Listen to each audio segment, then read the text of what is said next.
Assalamualaikum warahmatullahi wabarakatuh. Alhamdulillahirrabbilalamin. Pada pagi hari ini kita dapat bertemu kembali meskipun secara online dalam pembelajaran matematika. Ya, sebelum kita memulai pembelajaran hari ini, alangkah baiknya kita awali dengan berdoa terlebih dahulu. Berdoa dari tempat masing-masing, mulai. Berdoa selesai.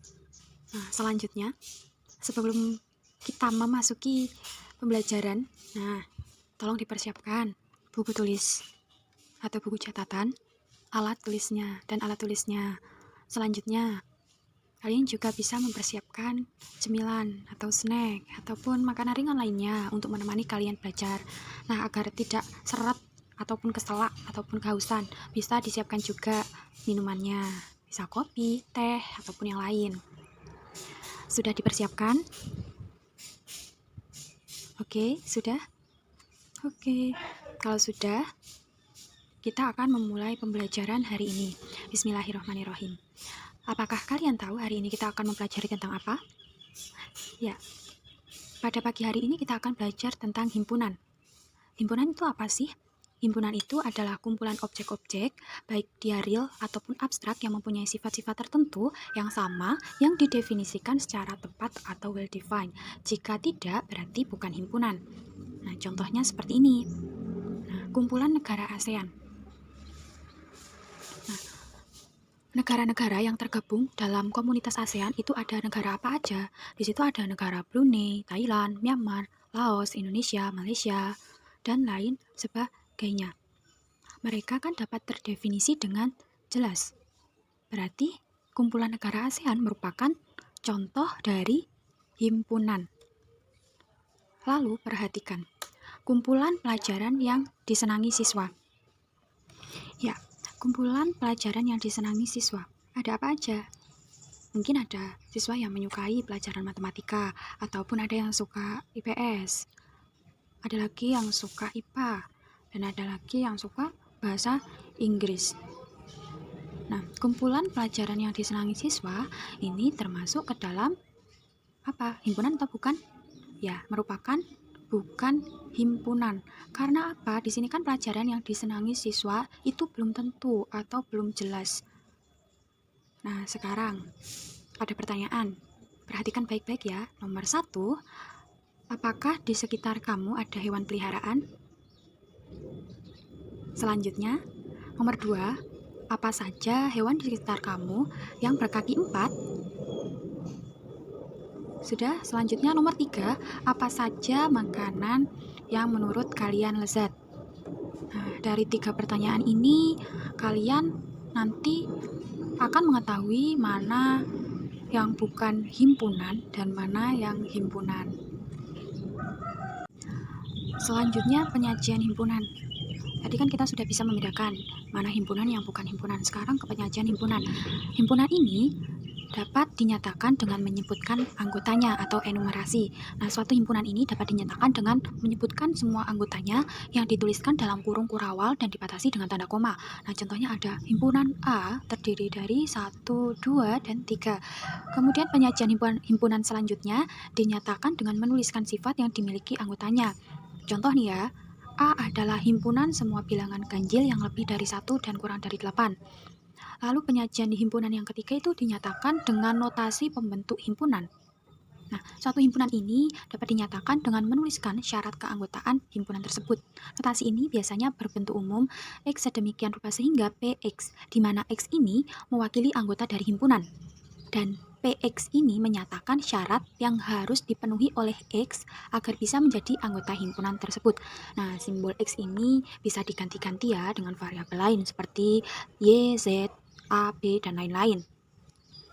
Contoh, misalnya A sama dengan A ini himpunan yang terdiri dari angka 1, 2, 3, 4, dan 5. Nah, ini kan bisa dinyatakan dengan notasi pembentuk himpunan. Jadinya himpunan A sama dengan X sedemikian rupa sehingga X kurang dari 6 dan X merupakan elemen bilangan asli. Nah, tanda yang seperti E ini bacanya elemen, digunakan untuk menyatakan anggota dari suatu himpunan. Sedangkan tanda E yang ada garis miringnya itu digunakan untuk menyatakan bukan anggota dari suatu himpunan. Nah, selanjutnya kita akan belajar tentang himpunan kosong dan himpunan semesta. Himpunan kosong adalah himpunan yang tidak memiliki anggota yang dinotasikan dengan 0, kemudian ada garis miringnya, ataupun dengan tanda kurung kurawal. Contoh himpunan kosong adalah A sama dengan Himpunan Mahasiswa Jurusan Ekonomi dan Bisnis UMSIDA Angkatan 2015-2016 yang mempunyai tinggi badan di atas 3 meter. Nah, sekarang rata-rata tinggi badan orang di Indonesia umumnya berapa? Nggak sampai 2 meter kan? Berarti ada apa tidak kira-kira orang yang tingginya di atas 3 meter? Kan nggak ada. Berarti A ini merupakan himpunan kosong karena dia tidak memiliki anggota. Nah, sekarang ada pertanyaan nomor 4. Kalian pasti tahu kan nama-nama hari dalam satu minggu? Ya, terus apakah ada nama hari yang diawali dengan huruf B? Apakah ada atau tidak? Nah, nanti itu merupakan himpunan apa? Himpunan kosong atau bukan? Selanjutnya, kita ke himpunan semesta. Himpunan semesta yaitu himpunan seluruh unsur yang menjadi objek pembicaraan dan biasanya dilambangkan dengan S. Nah, himpunan semesta ini himpunan semesta dari suatu himpunan, tidak hanya tunggal. Maksudnya ini himpunan semesta itu mencakup keseluruhan unsur. Jadi himpunan semesta ini mencakup kesemuanya. Contohnya gini wes. Himpunan semesta yang mungkin dari A, di mana A ini anggotanya 1, 3, 5, dan 7. Nah, maka himpunan semesta yang mungkin bisa himpunan S. Kita lambangkan S ya. S sama dengan 1, 3, 5, 7. Terus lagi, semestanya bisa jadi 1, 3, 5, 7 itu kan merupakan bilangan ganjil. Jadi himpunan semestanya merupakan bilangan ganjil. Selanjutnya, S sama dengan 1, 2, 3, 4, 5, 6, dan 7. Himpunan A tadi anggotanya kan 1, 3, 5, 7. Apakah terdapat pada bilangan S tadi yang anggotanya 1 sampai 7? Terdapat di situ kan? Berarti S tadi mungkin ya merupakan semesta dari himpunan A tadi. Selanjutnya kita belajar tentang diagram Venn. Nah, diagram Venn ini merupakan suatu gambar yang dapat kita gunakan untuk menyatakan suatu himpunan dalam himpunan semesta. Contohnya seperti ini, diagram Venn dari himpunan S, di mana S ini anggotanya 1, 2, 3, 4, 5, 6, 7, 8, 9. Terus ada himpunan A yang anggotanya 1, 2, 3, dan himpunan B yang anggotanya 4, 5, dan 6. Gambarnya seperti ini. Di mana S tadi itu kan semesta. Kita lambangkan dengan S, letaknya di pojok kanan atas. Terus ada lingkaran warna merah, merupakan himpunan A. Di dalamnya tadi ada angka 1, 2, dan 3. Kemudian ada himpunan B yang dilambangkan dengan nih lingkaran berwarna biru. Tadi B anggotanya 4, 5, dan 6. Berarti tadi yang udah masuk dalam lingkaran ada angka 1, 2, 3, 4, 5, dan 6. Sedangkan angka 7, 8, dan 9 itu bukan merupakan anggota dari himpunan A ataupun himpunan B. Nah, selanjutnya kita akan belajar tentang kardinalitas himpunan dan himpunan bagian. Sekarang, kardinalitas himpunan itu apa sih? Kardinalitas himpunan adalah bilangan yang menyatakan banyaknya anggota dari suatu himpunan dan dinotasikan dengan NA. Contohnya, berapakah kardinalitas himpunan M? Nah, di mana M ini anggotanya ada angka 1, 2, 3, 4, 5, 6, 7, 8, 9. Berarti NM-nya berapa? NM sama dengan 9. Ya, berarti banyaknya anggota himpunan M itu ada 9. Selanjutnya, ada contoh lagi. Berapakah kardinalitas himpunan N? Di sini N anggotanya negatif 7 sampai negatif 1. Berarti NN atau banyaknya anggota dari himpunan N ada 7. Selanjutnya, kita akan belajar tentang himpunan bagian. A dikatakan himpunan bagian dari B. Itu dilambangkan dengan A, himpunan bagian seperti ini ya, lambangnya himpunan bagian dari B jika dan hanya jika setiap anggota di A merupakan anggota di B. Nah, jika bukan merupakan himpunan bagian, maka disimbolkan dengan simbol seperti ini ya. Contohnya, ABC merupakan himpunan bagian dari ABCD, atau dapat dituliskan dengan ABC ini merupakan simbolnya seperti ini. Kemudian A, B, C, D.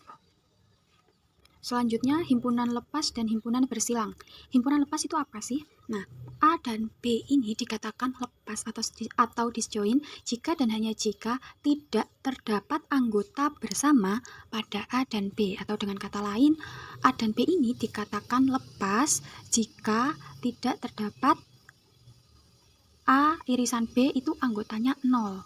Nah, disimbolkan dengan tanda 0, terus ada garis miringnya tadi. Nah, simbol A irisan B. Simbol A irisan B seperti ini ya, yang lambangnya kayak N itu menyatakan irisan dari A dan B. Bacanya A irisan B.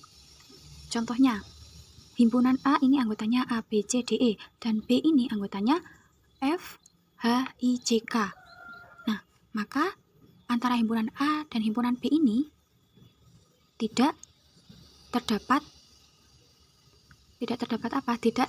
anggota bersama pada A dan B. Artinya A irisan B sama dengan himpunan kosong. Nah, kalau digambarkan seperti ini, himpunan A dan himpunan B ini saling lepas. Kemudian himpunan bersilang. A bersilang dengan B jika dan hanya jika A irisan B ini tidak sama dengan 0. Atau dengan kata lain, irisan dari kedua himpunan tersebut itu tidak kosong, berarti A irisan B ini ada anggotanya.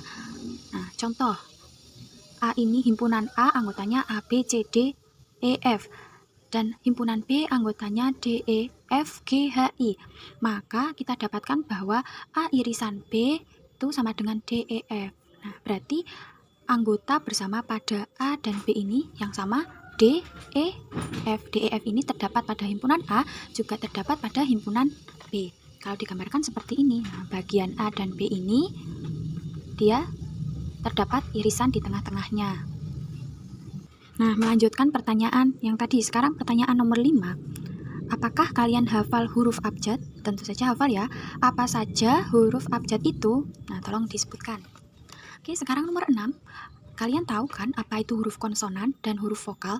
Nah, ada berapa masing-masing huruf konsonan dan huruf vokal itu? Ada berapa? Nanti coba dituliskan. Nah, sekarang nomor 7. Apa sajakah huruf konsonan dan huruf vokal itu? Oke, selanjutnya nomor 8. Apabila ada sebuah himpunan C, di mana C ini anggotanya B, T, dan S, nah, bagaimana hubungannya dengan pertanyaan nomor 5 dan 6 di dalam diagram Venn? Berarti nanti digambarkan dalam diagram Venn. Selanjutnya nomor 9, apakah kalian tahu huruf Romawi? Nah, tahu kan?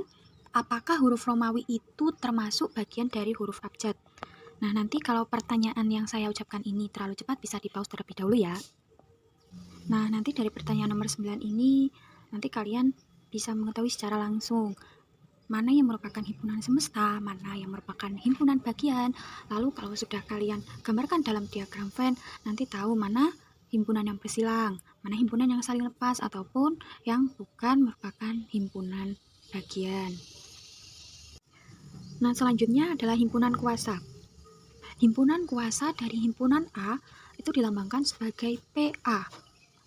Adalah suatu himpunan yang anggotanya merupakan semua himpunan bagian dari A. Di sini itu termasuk ada himpunan kosong dan himpunan A sendiri. Misalkan A himpunan dan PA adalah himpunan kuasa A, dan jika NA sama dengan N bilangan cacah, maka NPA akan sama dengan 2N. Masih bingung?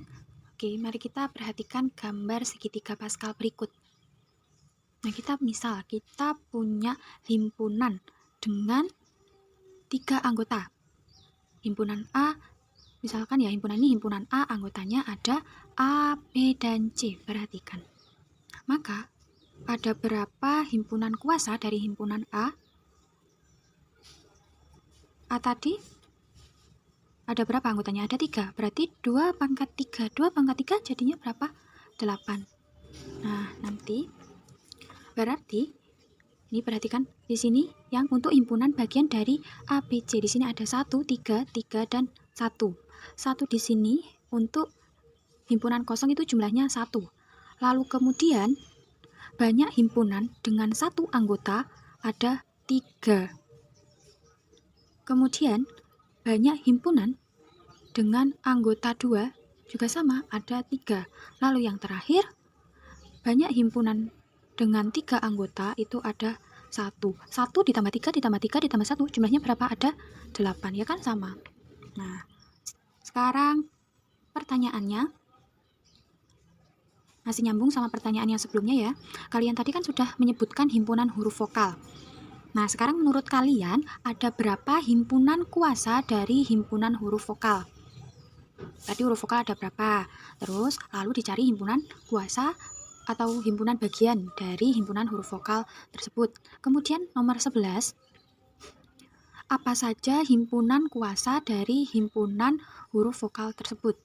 Nomor 11 ini nanti kalian menyebutkan apa saja himpunan kuasa atau himpunan bagian dari huruf vokal tersebut, ditulis satu persatu nanti.